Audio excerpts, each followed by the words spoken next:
So how many units of tea bags should have been exported to get this chocolate from another country? That means to get that $2. It is here. 30 tea bags. We should have exported 30 tea bags to get one chocolate.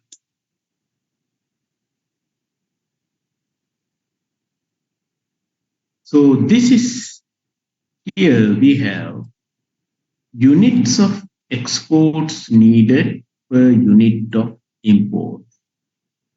What is the unit of imports? One chocolate. How many units of exports? 30. When we export 30 units, we can get one chocolate.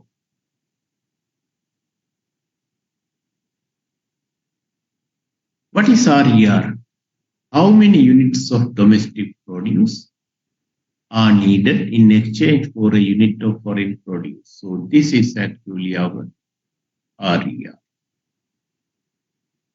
Now, suppose that next time, next day or next week or next month, there has been an increase in domestic price, inflation. What will happen? This 10 rupee tea bag now increased to 15 rupees because of the impact of inflation.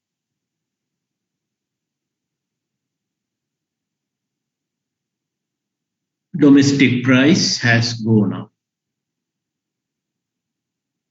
Now how many export units you get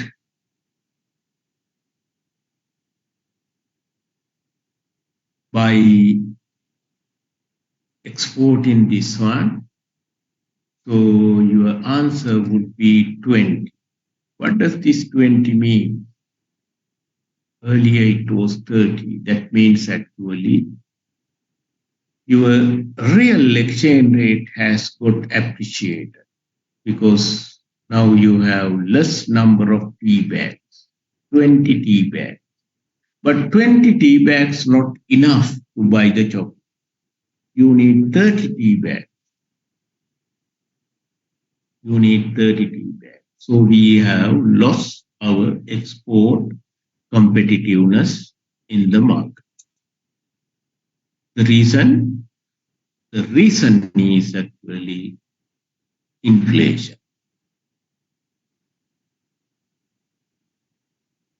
Okay, if you understood this simple example, now let us look at our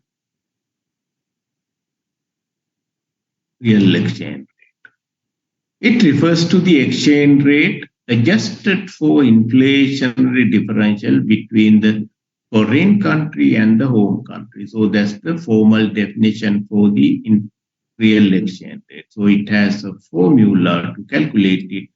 This is the formula. You can see exchange rate, this is the nominal exchange rate. And then PF or PD means the price index ratio between the two countries. Foreign price index, domestic price index, if you take it in national context. Foreign price index over domestic price index.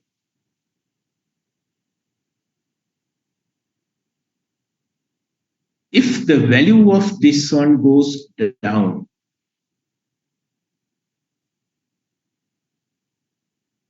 it is real appreciation. How does the value go down?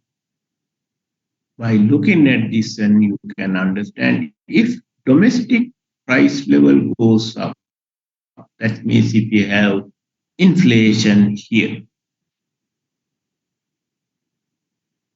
the entire ratio, the value of the ratio should go down. Or if there is foreign deflation, yeah. then the value should go down. Also, if there is nominal appreciation of the exchange rate, then the value goes down. So now the exchange rate nominal figure is 320. If it goes down to 300, that is nominal appreciation, so that the real exchange rate should get appreciated. What are the implications of real appreciation?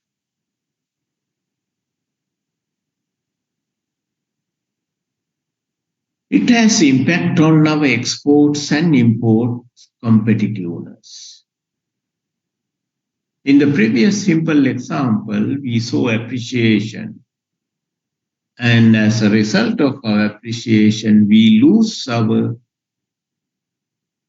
ability to buy imports because our competitiveness got eroded.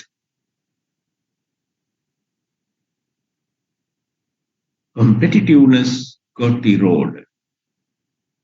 And in the case of imports, our domestic produce, if we are producing competing substitutes here at home, now actually the ball turned in favor of imports because relatively local produce becomes more expensive.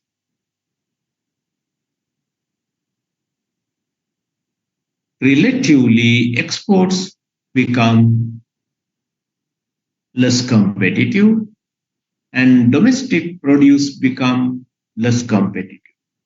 So that means in the case of exports, other suppliers of the same product or similar products. If we are producing garments and if Bangladesh is also producing the similar garments, if our inflation is high, Bangladesh can improve their competitiveness in the world against our exports.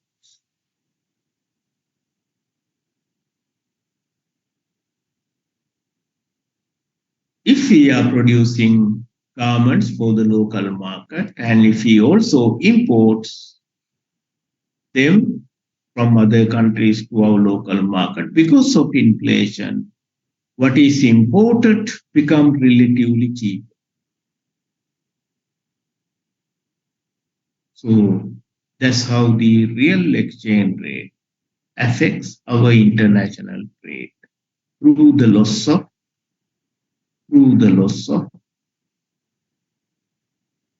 export competitiveness and domestic produce. Now, if it happens, it also has impact on our demand for and supply of foreign aid. What will happen there? If our exports lost the competitiveness in international market, then actually our dollar earning, that means foreign exchange earnings, should go down now. So the supply of foreign exchange goes down. If local produce becomes less competitive against imports, that means we tend to buy more imports. So imports will rise. That means demand for foreign exchange will also rise. As a result of both these problems, what will happen? We will have a balance of payment deficit, BOP deficit.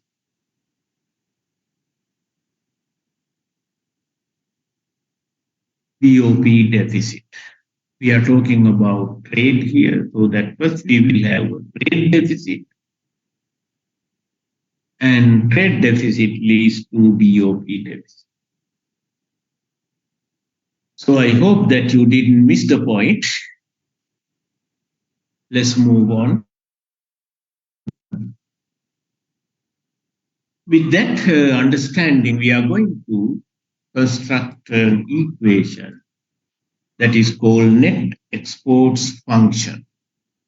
Net exports function. When we say net exports, in net, that is x minus m. So first we look at m, import. What determines import? It is a function of these variables. What is the first variable put in red? That is real exchange rate. You recognize it. So E0, nominal exchange rate is given. PF0, foreign price level is given. PD0, domestic price level is given. When the real exchange rate is given as such, our imports depend on one variable, which is actually the income level. Why? So we can write down a linear equation, which is here. Intercept M0 plus simple M marginal propensity to import. When there is an increase in income level, how much it affects our level of imports, and then our income level.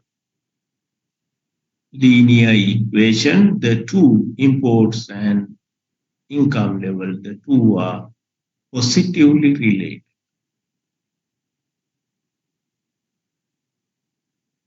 Let's look at the export side. If you look at the import side from our perspective, you look at the export side from foreigners' perspective. That's all we need to do.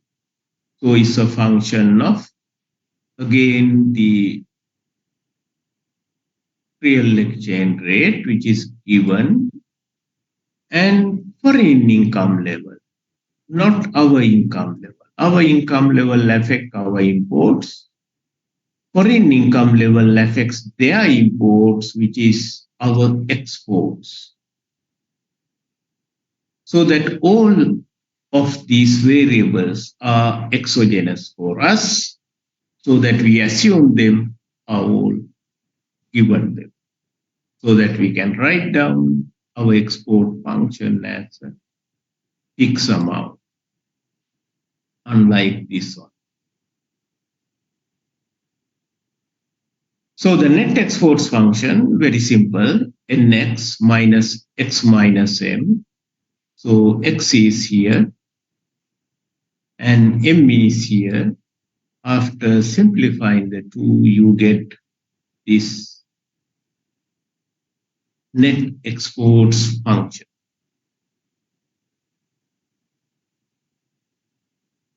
Linear function, inverse relation. You have intercept x0 minus m0, intercept. Marginal propensity to import, simple m. Income level, y.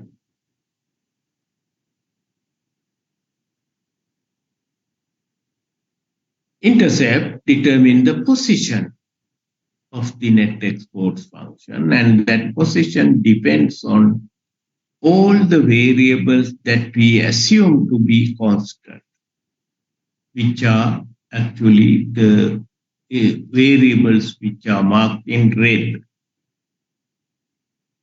Real exchange rate and foreign income level determines intercept.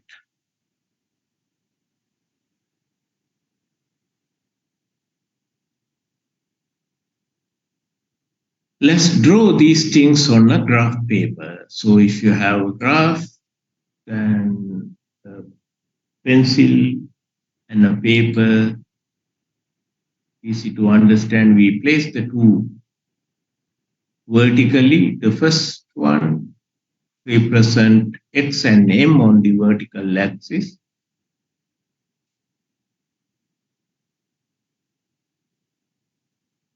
Vertical, so horizontal axis represent our income level Y, and the second graph below that represent net export X minus M.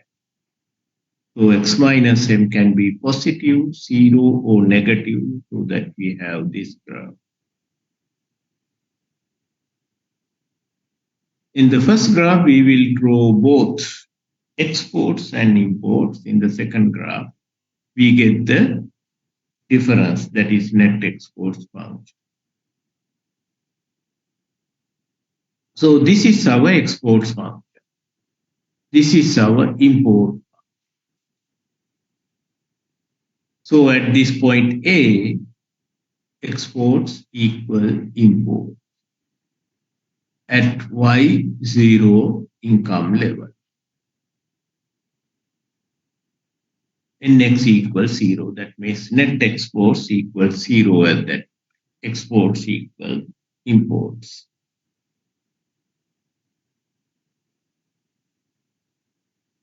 If you draw that line all the way down to the second graph, actually Nx0 happens when that line touches the horizontal axis.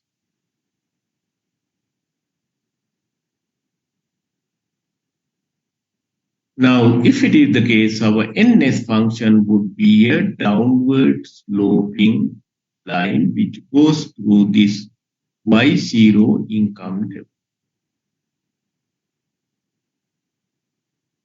Y0 income.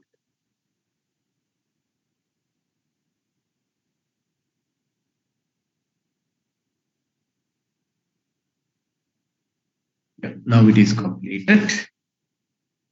So you can see the intercept, which is here, and the slope, which is here. So when you take this difference between these 2 points, you get x minus m. So that is the point here. When you come to this point, x minus m is here. So you have higher x. When you come to this point, point A, you have zero balance in the trade account, nx equals 0. And after that, you can see imports bigger than exports. Imports bigger than exports. That means we are having a trade deficit.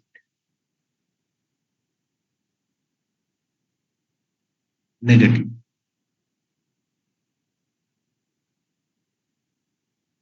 Why do we learn this one? Because these are ingredients for our model. This is how we incorporate open economy into our model. That's why we learn this. Now, for example, we also learn how these lines shift here and there and change its slope, all these things. And these are some of the examples given here. And let's look at them. Increase in M will make M line steeper, therefore NX line steeper too. We are talking about here increase in the marginal propensity to import, which determine the slope of the import line. What will happen with that? If there is an increase in this line, if there is an increase, this line will be steeper like this.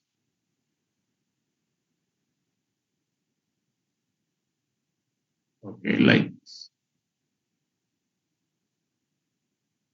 If it is steeper, and you can see now nx equals 0 point come here, which means it will be here. If it is here, the new nx line will be here.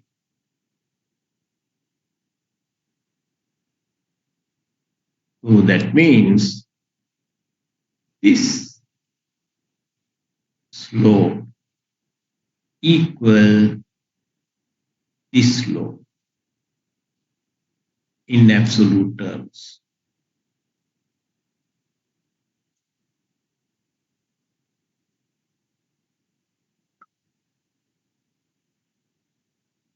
The second point, increase in foreign income level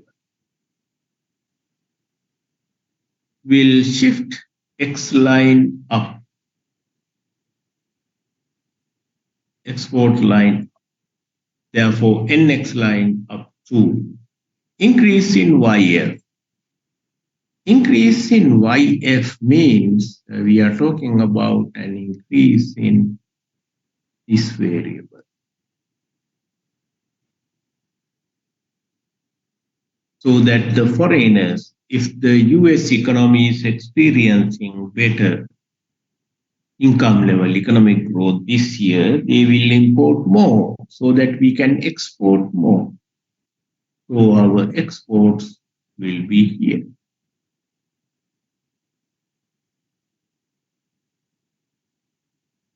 And our NX0 line would be here.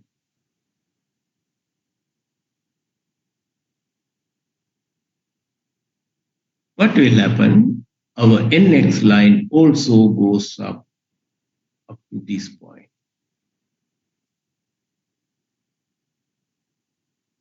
If you have difficulties to understand all these movements, I think you need to spend some more time at home drawing these things, taking cases, and then playing with these graphs, all these things. Next thing, we also introduce something like our real exchange rate. So we have mentioned here real exchange rate depreciation. That means the value of the real exchange rate increases. So if it increases, it is good for exports, bad for imports. We discuss how it affects, how the appreciation affects our exports and imports. Now we are giving here case that how depreciation affects our exports and imports. Depreciation is good for exports, so it should go up, and bad for imports, so that M should go down. Exports should go up like this.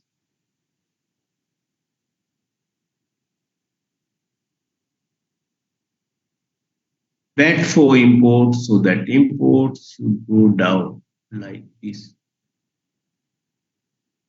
So the new intersection point here is this one. So the NX line now should move upward like this.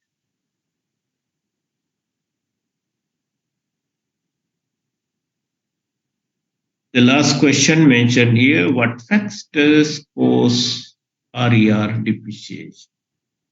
Only three factors. You can understand them by looking at the RER formula. It is exchange rate depreciation, that is nominal depreciation, decline in inflation, domestic inflation, and increase in foreign inflation. Decrease in domestic inflation and increase in foreign inflation. So those factors will affect real exchange rate depreciation.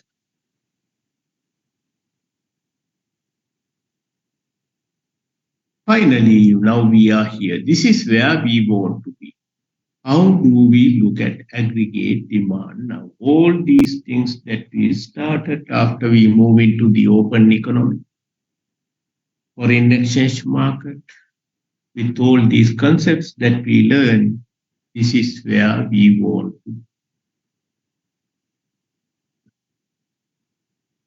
How do we treat aggregate demand?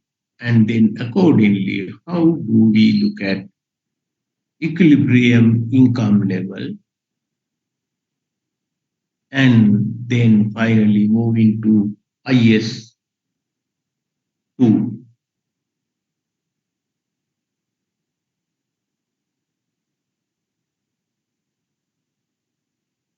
Our aggregate demand now is this one. So it's getting a little complicated, but don't worry. C we have learned, I we have learned, G we have learned, and next we just now completed. So we have 4 variables, so that this is the aggregate demand for the open economy. Consumption demand, investment demand, government demand, and net exports demand. Now, all these things, when you look at what kind of variables determine them, they are determined by income level, interest rate level, and real exchange rate. So, out of these, all these things, you can understand which one determines which one.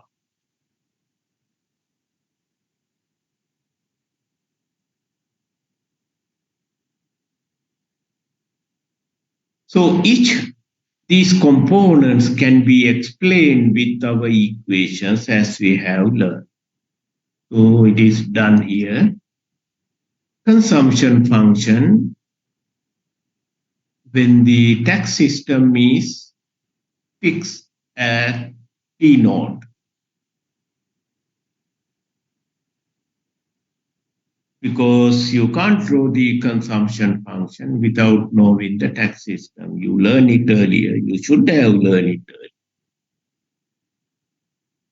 Then we have investment function, which depends on interest rate. Then you have net exposed function, which depends on income level. So this one depends on income.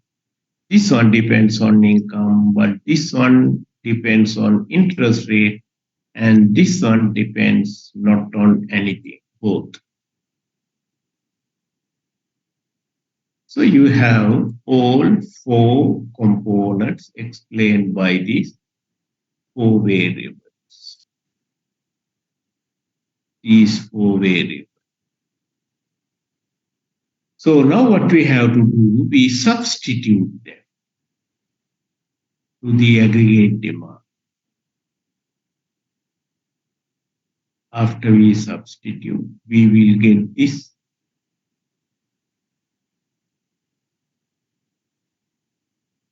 Intercept, gradient. It's a linear equation, you can understand, linear equation. We not only substitute, but also simplify. So you can do that later. So we have all these autonomous components of aggregate demand. We name it as capital A. Then we have our gradient or the slope of the aggregate demand function. Now, in this case, it is C minus M, not just C. That is our aggregate demand function. So equilibrium output means Y equals aggregate demand function. Everything is given at a given level. You can see R naught, E naught, PF naught, PD naught, except Y, which is the variable. So that Y equals A plus C minus MY, that is the application. Substitution of aggregate demand function. After the simplification, you get this one. An expression to calculate, to understand equilibrium output level. 1 over 1 minus C plus M into A. Now you can see now this first component. Earlier it was 1 over 1 minus C. Now it is 1 over 1 minus C plus M. Let's talk about a little bit more about that. That is called expenditure multiplier. If you remember our previous discussion, expenditure multiplier. So when you have tax system, okay, given as a fixed tax or lump sum tax, and our closed economy model, that means before we come to open economy, our multiplier was this one. Now our multiplier is this one. So the first one is, in terms of the value, is bigger than the open economy one. Let's also change the tax system to this one. What will happen is given here. So this is the closed economy with lump sum tax. This is the closed economy with proportional tax, that is this one. This is the open economy with the proportional tax. So between the latter two, again, this is bigger than this. Technically, okay, yes, we understand. We can think about the values of simple C and T and numerator and denominator, then we can figure out these inequalities. But the question is, how do we explain economic reasoning for this inequality? Economic reason. Economic reasoning is actually, now we go back to our circular income.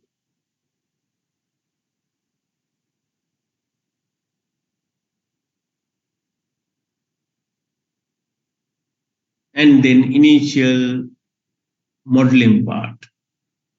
We understood there, when there is an increase in income, some of the components, we consider them as leakage. That means because they are leaking out of that circular income flow. Now, in this case, suppose that the value of this one is 0.2 or 20%. That means when there is an increase in income level by 100, 20% of that 100 will generate imports.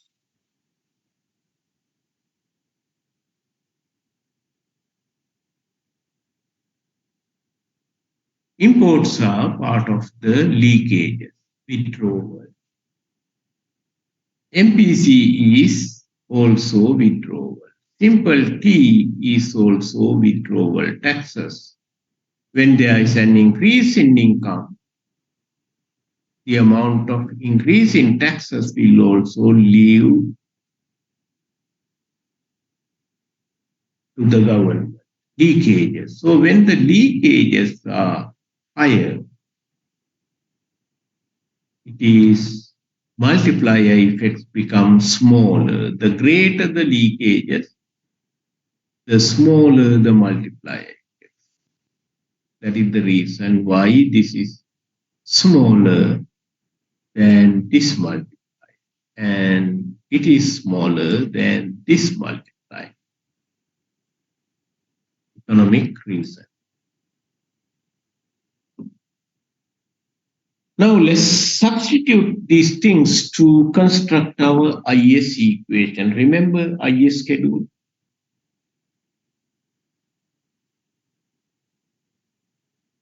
IS schedule. It represents combinations between interest rate and income level required for output market equilibrium. That means Y equal aggregate demand.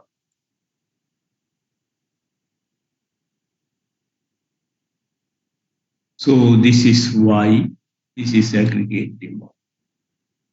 That is equilibrium status, and aggregate demand is explained by this one.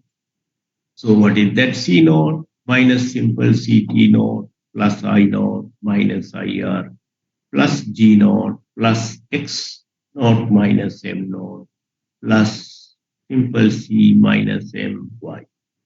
Linear equation. Linear equation. You have the autonomous components of aggregate demand and the gradient and the independent variable.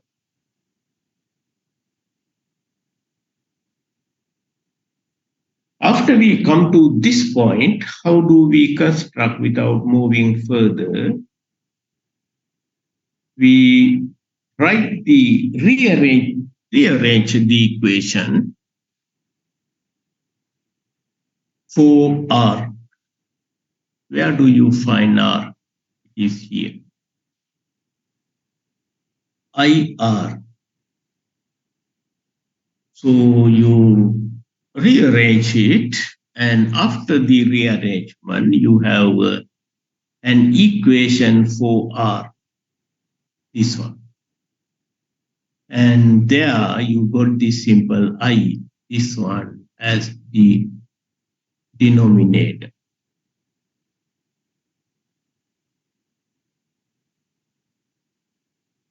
If because you are now doing mathematics, I think this rearrangement you can understand.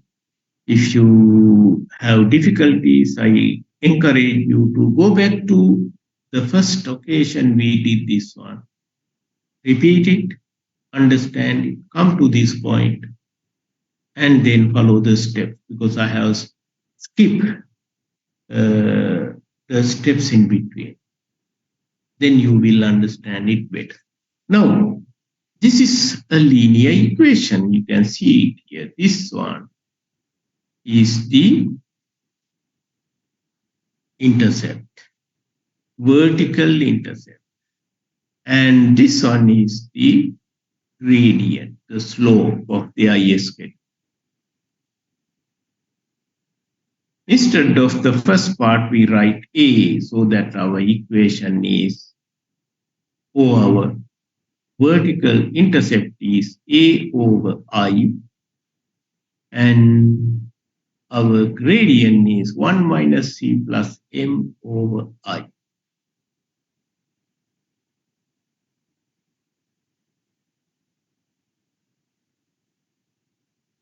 There is a line here, IS curve in an open economy is steeper than that in a closed economy. It's important, make note of that, and also understand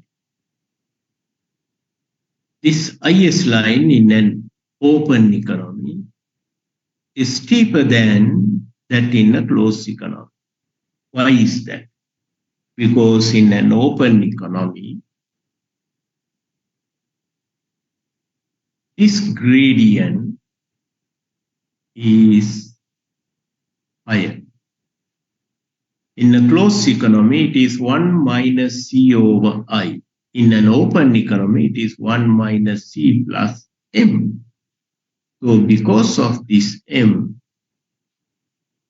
and M is in the numerator above the line, so that if you add something to the numerator, the value of this ratio should go up.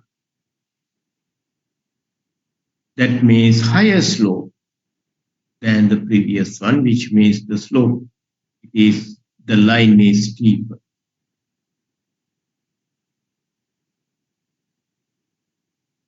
Yeah, that's all we need to do today. We will start application part hopefully next week. Yeah, for today that's enough.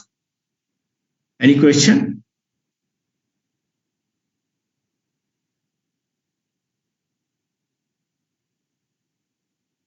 No questions. So thank you for joining today, and we will meet again